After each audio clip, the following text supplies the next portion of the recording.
My pleasure. You make great films like The Artist. How was this one presented to you? Were you a little hesitant when you said silent film? I was not hesitant in the slightest. You loved it from the get-go. Oh yeah, I mean I got it completely. One of my agents called me and he said, you know, I've got this odd little project I came across. I don't know if it's something that would interest you. It's a little different. I said, well, what's it like? He goes, well, it's a French production. Great. It's black and white. Better. He said, and it's a silent movie. And I said, get me the script. No, I absolutely saw what Michel was going for. I mean, it's a real beautiful distillation of visual storytelling. How does your job as a production designer change for black and white? In black and white, you know, not having chroma and hue for separation between things in frame, you need to rely really a lot more on stronger tonal contrasts.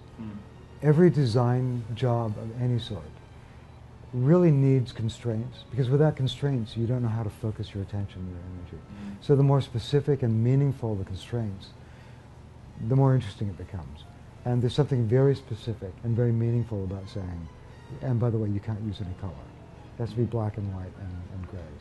Right. So for me it was, in the end, you know, getting into it, it was actually very liberating. Interesting. For people who don't know, and I feel very ignorant saying this, but I'm asking you just because I don't think a lot of people do know what a production designer does on set. They know what a director does, they obviously know what the actors do, but do you want to explain your role? You know, it's difficult to put it in a nutshell, but as one of the visual authors of the film, along with the cinematographer and the director, I'm really responsible for the entire look of the picture. You know, with interfacing with, you know, with costumes and hair and makeup.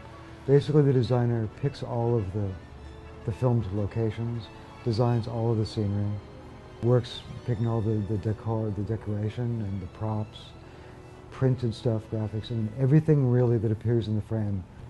You mentioned locations in there. There's this one fantastic scene in the stairwell. Yeah. And this is, where is that? Where did you find that? It's the Bradbury Building in downtown Los Angeles. Do you know from the moment you saw it, we need to use this? No, but the requirements of the scene were pretty easily understood, but where to find that staircase and how to have it mesh with the other elements of the studio world were not really easy.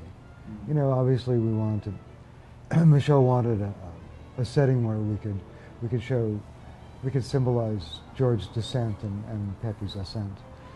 You know, it's tricky, but obviously it's one of the architectural gems of Los Angeles of that period, and there are only handfuls. So, you know, it was one of the obvious places to go and consider. And was it hard to find things that were still, yes, especially for the outdoor scenes? Very hard. At the beginning of the scene, there's a Bugatti that I hear is almost impossible to find, somewhere between like $500,000 and $3.5 million for this 1920s car. It is a replica. Okay, couldn't find the real one yet. It's a kid car, not a particularly good. Right. Oh, really? Well, but it looks fantastic in the film. You know what? It looks great in the picture.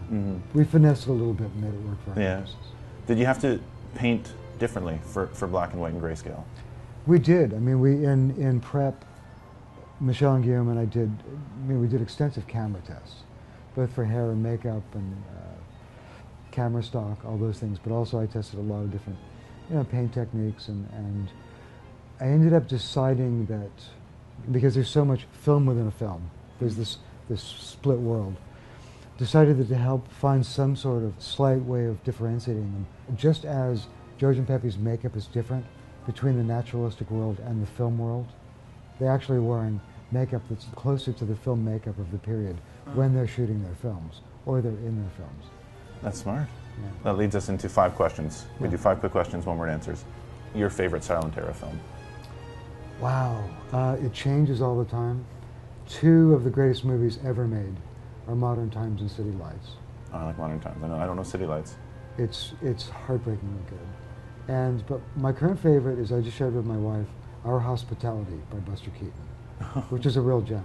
But I mean, you know, there's so much good work. Lennon or McCartney? Lennon. Production designer you look up to? Wow. Terrence Marsh. Film you're most proud of? That's a tough call. I'm obviously enormously proud of The Artist. I think in a completely different way, In the Valley of Elah. A lovely film as well. Very different film. Very different film. And in 1 word, The Artist. Heart. Thank you very much. Hey, thanks. Really appreciate it. It's been a pleasure. Thank you.